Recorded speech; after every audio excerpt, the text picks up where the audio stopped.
Je suis fille au père aux États-Unis, je vous ai demandé de me poser vos questions et je vous y réponds en vidéo en faisant mes ongles. Ce qui a été le plus compliqué pour moi, c'était quand j'étais dans mon ancienne famille. Je m'occupais d'une petite fille, un petit garçon, et la petite fille, elle avait une énorme attache à sa maman, ce qui me rendait pas la tâche facile du tout. Donc tous les jours, ça criait, ça pleurait, ça ne voulait pas de moi. Et j'ai essayé et je suis restée 6 mois avec eux. À ça, vous rajoutez une très très mauvaise communication, un manque de communication en fait avec les parents, ce qui a créé plein de problèmes dans mon travail, ne serait-ce que pour la voiture, j'avais jamais la voiture alors que je devais aller chercher l'enfant à l'école, enfin c'était ridicule. Donc je pense que cette famille-là m'a donné vraiment du fil à retordre. Et si on doit plus parler sur la vie personnelle, ce qui est compliqué quand on part à l'étranger, c'est bien sûr la famille, les amis qui nous manquent. C'est difficile de dire au revoir, mais c'est pour mieux les retrouver plus tard. Mais l'expérience, elle en vaut vraiment le coup. Si vous doutez, si vous hésitez, il n'y a pas de doute à avoir, partez. Parce que vous allez regretter de ne pas l'avoir fait.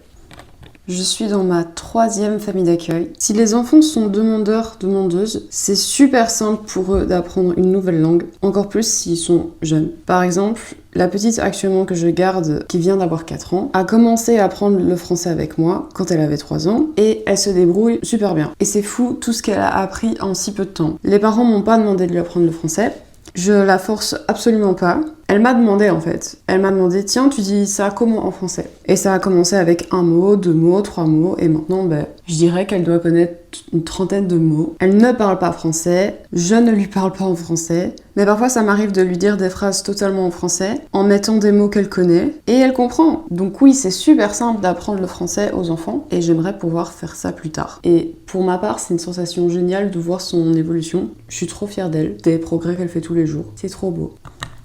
Alors j'ai commencé mon aventure avec New York parce qu'avec mon agence Au Pair Care, vous avez l'occasion de découvrir New York pendant 3 jours, c'est le Au Pair Care Connect, et ça c'était l'été 2024. Ensuite j'ai pris mon avion pour la Californie où j'ai passé mes 6 premiers mois dans ma première famille à Santa Cruz. Ensuite j'ai rematch et j'ai débarqué à LA, à Westchester, c'était près de l'aéroport. Ensuite j'ai fait mon extension de 1 an et j'ai déménagé à un endroit qui s'appelle Redondo Beach. C'est toujours dans le comté de Los Angeles mais c'est pas dans la ville de Los Angeles. Et ça fait maintenant 10 mois que j'ai déménagé ici. Et j'adore cette ville. Dans la première famille, j'avais une fille de 6 et une fille de 9. Dans la deuxième famille, j'avais une fille de 4 et un garçon de 7. Et dans la famille actuelle, les filles ont 4 ans et 9 ans.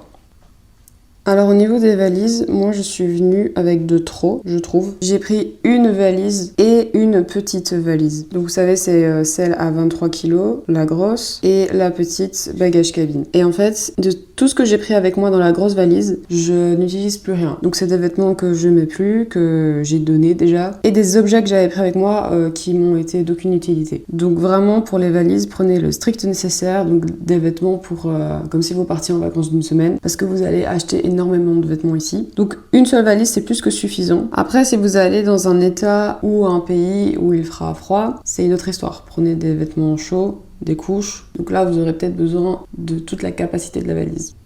Alors ça doit être sans aucun doute la nourriture. Parce que c'est vrai que la nourriture ici, elle est pas bonne pour la santé. Et pour le coup, je m'en suis pas vraiment rendu compte parce que je mange pas tout le temps au fast-food. Mais un truc important dont j'étais pas au courant, c'est qu'il y a du sucre partout. Et ça m'a donné des caries. Voilà, soigner des caries aux États-Unis, c'est pas cool. Sinon, autre chose qui me manque, c'est les routes. Enfin, je sais pas comment expliquer. C'est la conduite. Parce que la manière dont les gens conduisent aux États-Unis, c'est...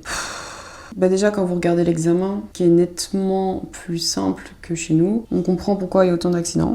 Et les gens font peur en fait. Les gens conduisent dangereusement et n'anticipent pas. Les gens n'ont pas de notion d'anticipation, ne freinent pas, ne gardent pas la distance. C'est chaud.